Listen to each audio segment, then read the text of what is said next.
The following program has been produced solely for the entertainment of the General Conference staff and is not intended to be presented to any other listening audience. A simulated committee has been constructed from various legitimate tape recordings made over the past few years. None of the voices you hear were ever present at this committee. The committee never existed, was never, and will never be called. The statements you hear, when actually spoken, were comments on a wide variety of subjects and made sense when heard in context. Everyone whose voice you hear was fully aware that they were being recorded at the time they made these statements. Thus, in this era of Watergate and incriminating tapes, we unwittingly have demonstrated anew the old adage, boys flying kites haul in their white-winged birds, but you can't do that when you're flying words. Words never spoken can sometimes be struck dead, but God himself can't kill them once they're said. And now, we'll get on with our program.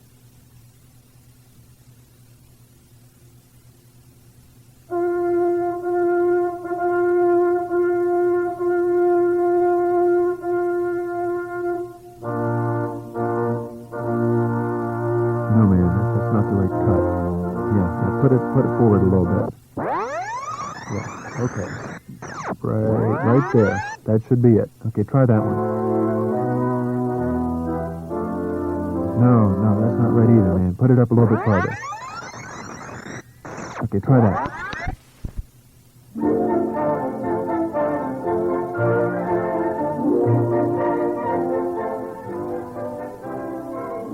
And now we take you to Committee Room C3, where the annual General Conference Ad Hocs Committee is meeting once again, starring Robert H. Pearson and D.W. Holbrook, co-starring N.C. Wilson, F.W. Wernick, C.O. Franz, Paul Gordon, and W.J. Hackett, featuring D.A. Delafield, F.E.J. Harder, J.W. Peake, Gilbert Berticini, and N.R. Dower. The committee's about to begin, so let's go in and take our seats.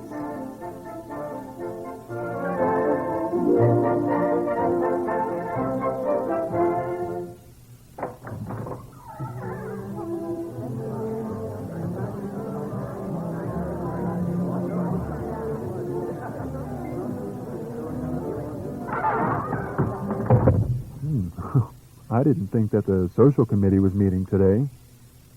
I better try the next door. That must be C3.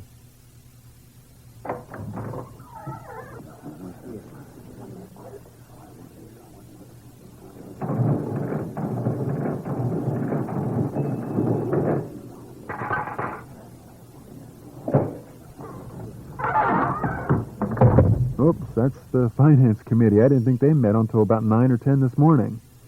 Well, here's C3. Here it is. Well, let's go inside here. Do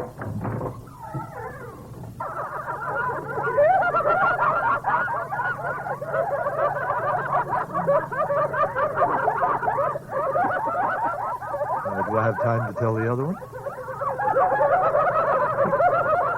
He cracks jokes all the time, and it gets tiresome.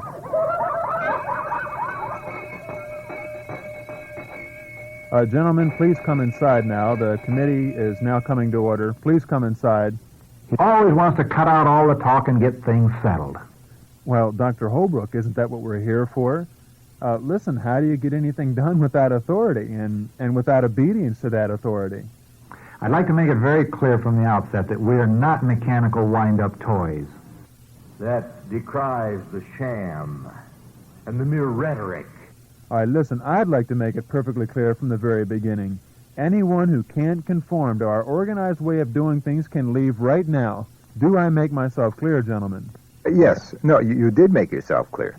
By the way, Dr. Holbrook, I really like that yellow zoot suit you're wearing. Hands off. Oh, hey, listen, I'm sorry. It's just I've never seen... Hands are kept strictly off. Okay, well, listen, anyway. Elder Franz, Elder Gordon, why are you standing there in the doorway? Why don't you come on in and sit down? The committee's getting started. I sensed that I was left out sometimes in certain groups. They won't allow me to be a member. I have only been a member of one committee. Well, what committee is that? The picnic committee.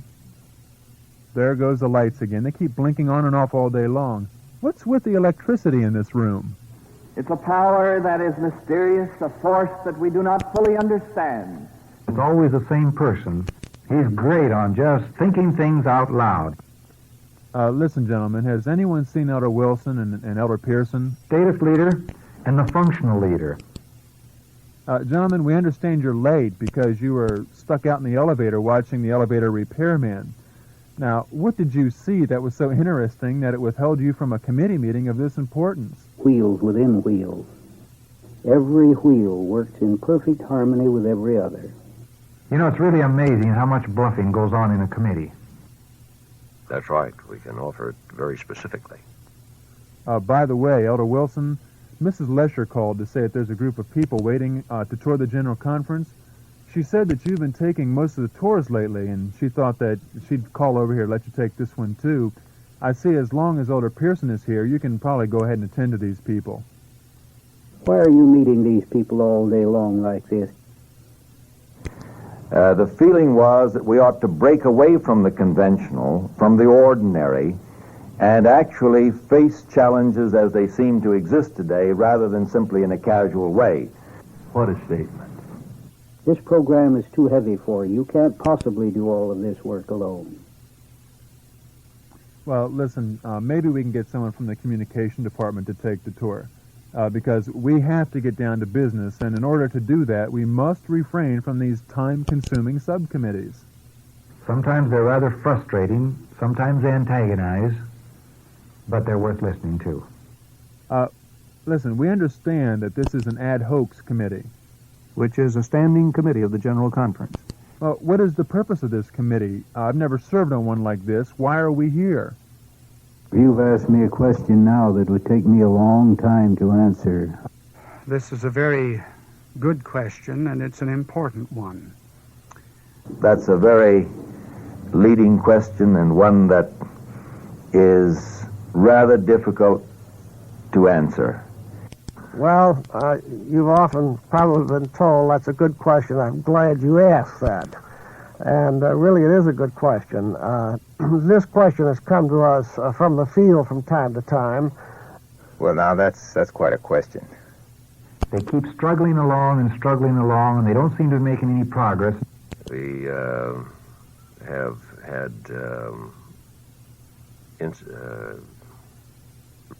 Well, the committee will, of course, struggle with this question. Well, Elder Franz, you're the secretary of this committee. Why don't you know anything about it? I suppose that I am supposed to know something. Well, listen, can't you be just a bit more specific, please? This is a very special meeting. Okay, it's a special meeting, but what is on the agenda for today? The agenda that will be considered is not yet prepared, of course. This is a restriction that we've imposed on ourselves. That cannot be forgotten. Well, you haven't done your homework. Elder Wernick, could you get it, please, since you're so nearby? Every time the phone rings, I'm afraid to answer it because I'm afraid it will bring bad news. More and more we're going to face this problem, and we're going to need to come to grips with just how we may be able to meet it. Well, listen, never mind. I'll get it. Hello? Yes, it is. No, he's busy right now. Uh-huh. Yeah. Okay, thank you very much. I'll let him know. Right, bye-bye. Elder Gordon, that was United Parcel Service. They say you have another package. Isn't this the third package you received from this individual since you've joined this committee? Now, you're a key member on this committee, and don't you feel like someone might be trying to buy favors? I never felt that way. I just appreciated the fact that he considered. Well, I didn't have the feeling he was doing it consciously. I just knew that he was interested enough to do it, and I appreciated it. Well, then you are admitting that the thought has crossed your mind. Well, I didn't say that. Well, you know, someone could misinterpret these gifts, Elder Gordon, as attempts at favors. Some of us have been misinterpreting that. But I resent that. Okay, listen, I suppose that I've misjudged you. Would you feel better if we apologized? I sure would. Okay, listen, I'm sorry. I won't let it happen again. Man, what a mess I made of it. Well, listen, gentlemen, getting back to the subject now. The memo that I received said this committee was studying Christmas bonuses, whether or not we should have any, who will be eligible, how funds will be raised, and how they will be dispersed. This committee will look at this suggestion, we'll consider it, and then we'll give its recommendation. And then it's just kind of put on a back burner or in a desk somewhere. Elder Franz, we can't believe that you would do something like that. It's true regardless whether they believe it or not.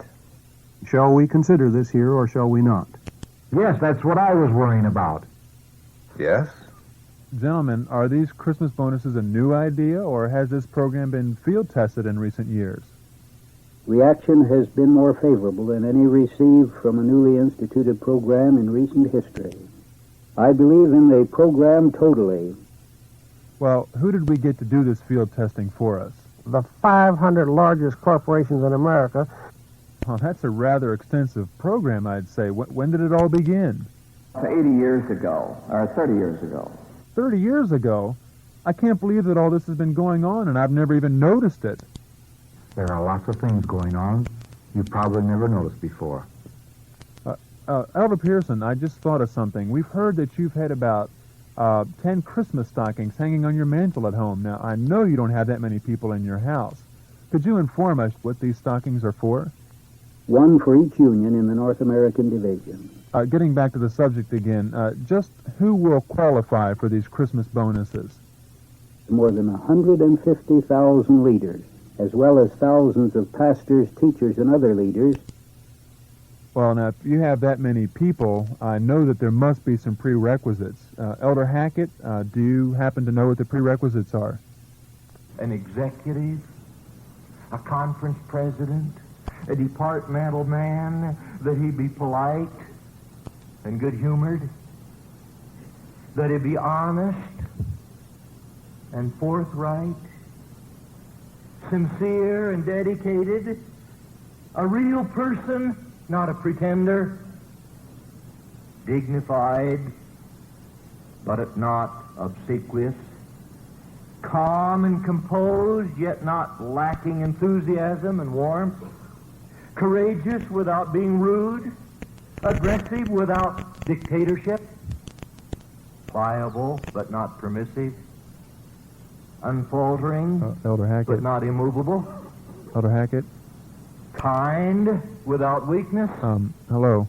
Elder Hackett. analytical without being critical, liberal without irresponsibility.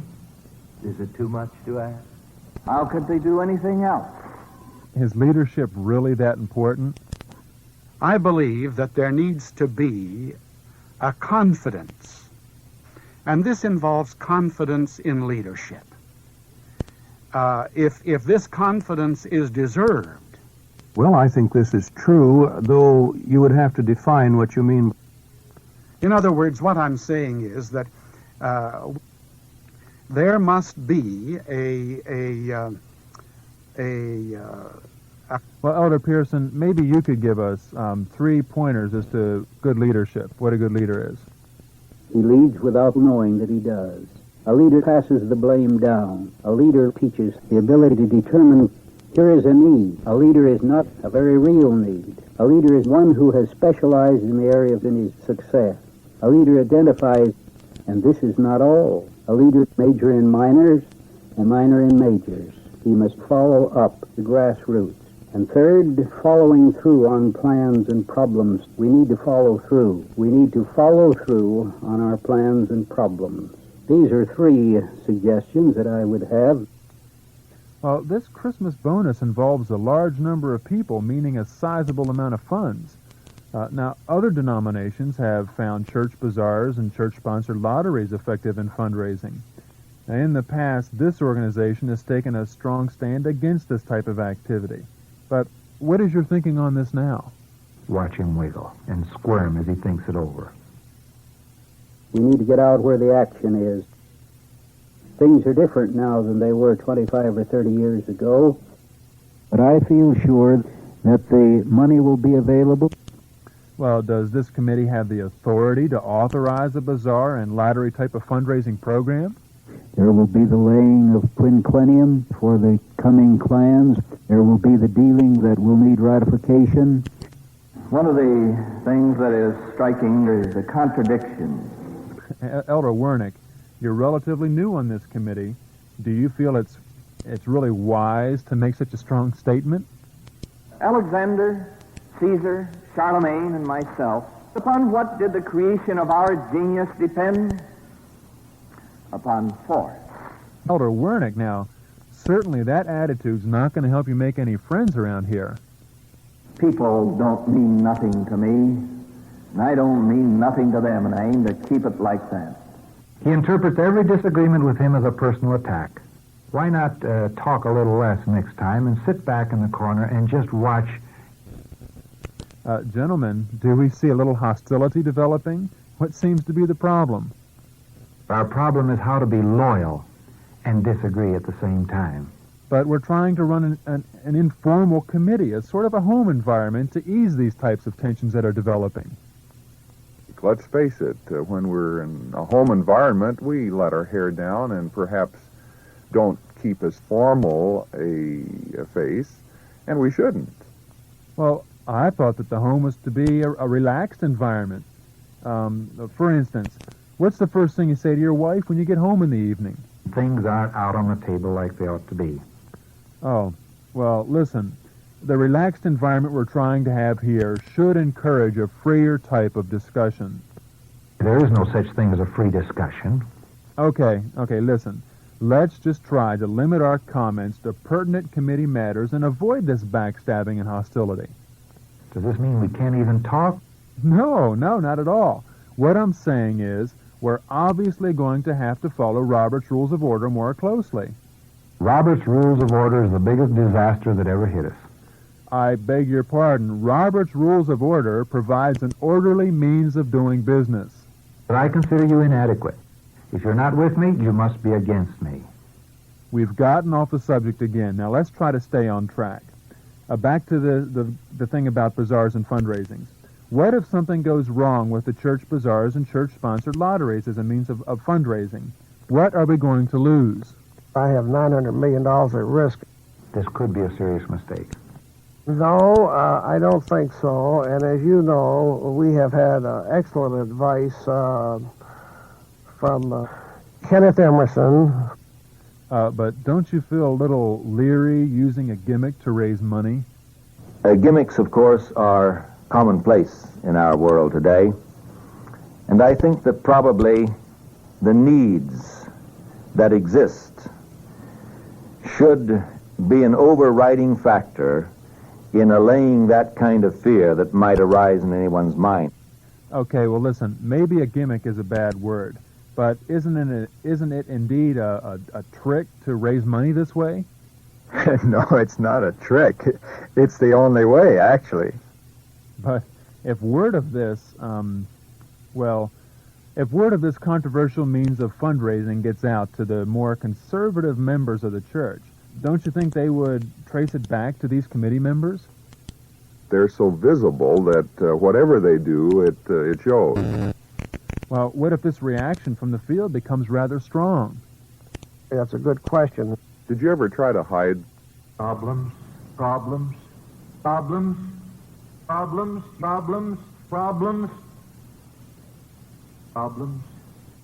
You see, we're problem-centered. Gentlemen, now, you haven't answered the question. What if the more conservative members find out about this controversial means of fundraising, these bazaars and lotteries? When in danger, when in doubt, run in circles, scream and shout. There's the time bomb. It's difficult to herd sheep on a camel. There's the hair splitter. Well, listen, if it's going to cause any trouble at all, maybe we should forget it. We don't actually have to give Christmas bonuses, do we? But we are regulated by laws. Well, about how much are we talking about for the GC staff alone? This has come to the place where it is a sort of a common, ordinary, usual thing, amounting to something around $1 million. Well, hey, listen, $1 million, what do we do when our budget goes sour because of these large bonuses? Then you begin to question whether you can really afford to do this. If it's that much just for the GC staff, what figure are we talking about for all North America? $1,500,000,000. This is considerably more than any other year in the past, but it's not anywhere near what it should be. This is below what is required by many state legislatures. How is this program progressing so far? Is it going okay? Money does come more easily. We're able to accumulate large sums of money in order to do certain things. Well, I think overall we are considerably ahead of where we expected to be by this time. We have seen new programs. We still have reduced operating costs. We can demonstrate that we have reduced operating costs by at least something in excess of $3 during this same time. So we believe we are way ahead of where we had expected to be. Larger plans and a bigger outlook sprang out of the meeting. It's impossible. Sure. That's true. If that's true, maybe we shouldn't have a committee on the subject of these Christmas bonuses. Why should we have committees anyhow? We spend so many hours in council meetings, program planning, committee discussions, and a host of other corporate gatherings. Nothing succeeds in a committee meeting. And I know that most of my brethren right here in the General Conference office share that feeling. Well, what are you trying to say by that? Membership in a committee is bad. Dr. Holbrook, now, how can you make such a negative generalization about committee membership? How could it adversely affect us if we serve on a committee? We lessen our effectiveness in participation, and we hurt our ability to make decisions. Well, listen, if that's your attitude, where do you see my position as a chairman? The bottom of the totem pole. Where do you see yourself? On top of the heap, and certainly the best. Okay, listen, I'm willing to accept that, but that's just your opinion. Well, I would agree that that's the case with mine, too. Finally, one man had the courage to say something about it. Okay, gentlemen, as we study this problem of Christmas bonuses, I feel a related yet more basic premise should first be settled, once and for all. Does Santa Claus really exist? Back we go to the old problem again. You know, this is a problem that is very much on the minds of some of us as leaders today. A man needs this kind of fellowship. You know, as you get older, you like to reminisce. Yes, in a way, that's true. Just to contemplate is a tremendously moving experience. But we don't. And you know it. Gentlemen, now, you're hedging again. Answer my question. Does Santa Claus really exist? Well, I'd rather let a doctor answer that question. That's a good question. Well, this is a bit of a complex question, but I'm sure it must have a good answer, whether I'm able to express it or not. The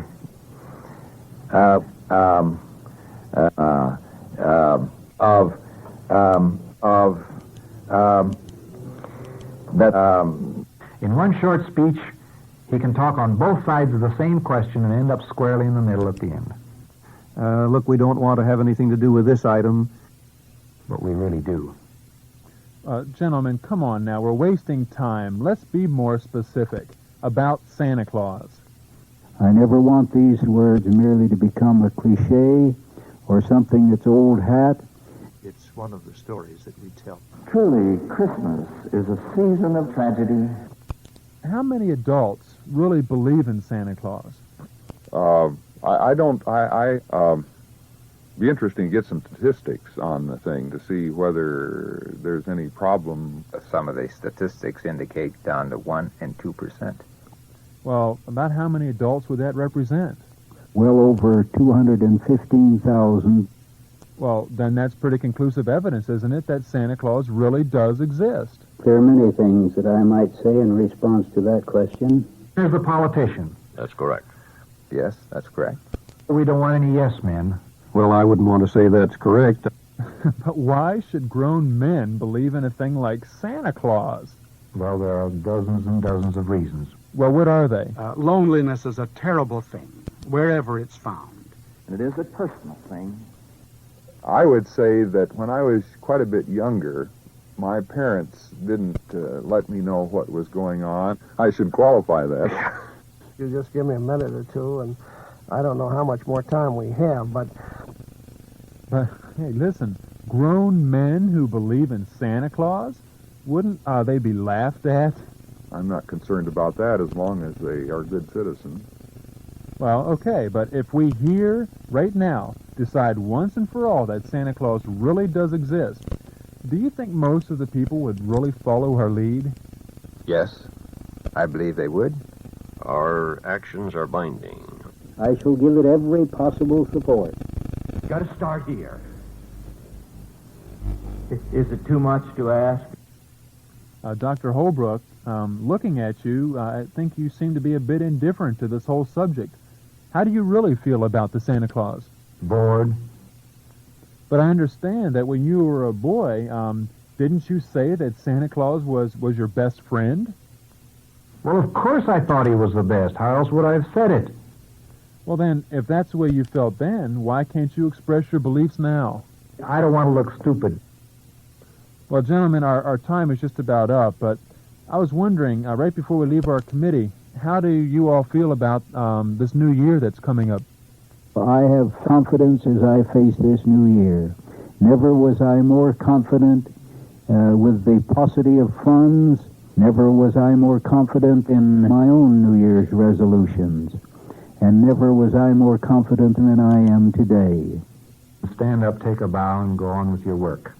Dr. D.W. Holbrook, he oozes with pompousness. Well, I can see that this committee meeting has sort of flopped. We really never decided anything about any topic we brought up. But right before we leave, Elder Wilson, what do you think should be done with the organizers of this committee? Where do you think we should send them? We think of right across the border in Mexico. Elder Peak, I see you have your hand up. Where do you feel the organizers of this committee should be put?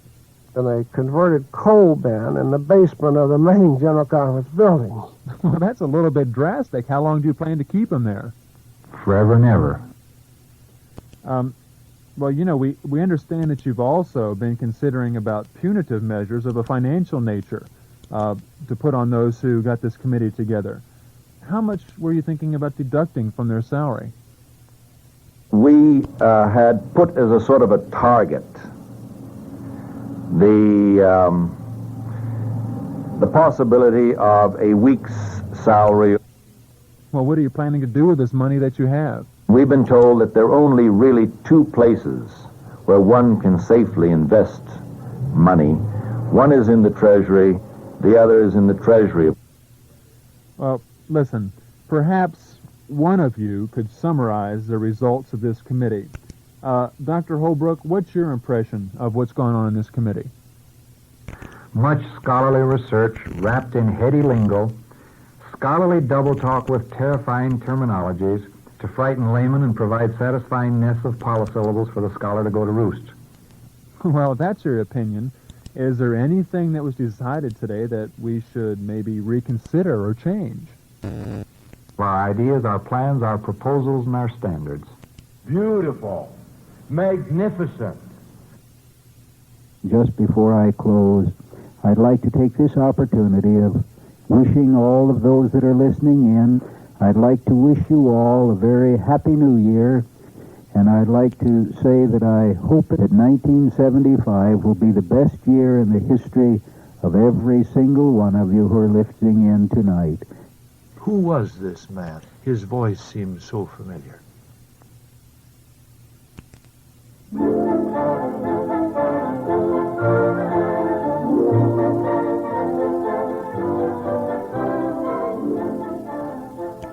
This program was conceived and produced by Kimber Lantry and Dane Griffin. We are deeply indebted and wish to thank all those who unwittingly provided us with the material for this program. And for those of you who are not included, we want to remind you that the Ad Hoc meets annually. There's always next year, so keep on talking. Again, we wish to reiterate that this program was produced solely for entertainment purposes. Nothing that you have heard ever took place in actuality, and any similarity with any actual committees is purely coincidental. Yet it is impossible to refrain from making an observation that, well, listen, Elder Hackett said it best. In times like the present, men should utter nothing for which they would not be willing to be responsible through time and eternity. Why doesn't he speak up in the committee?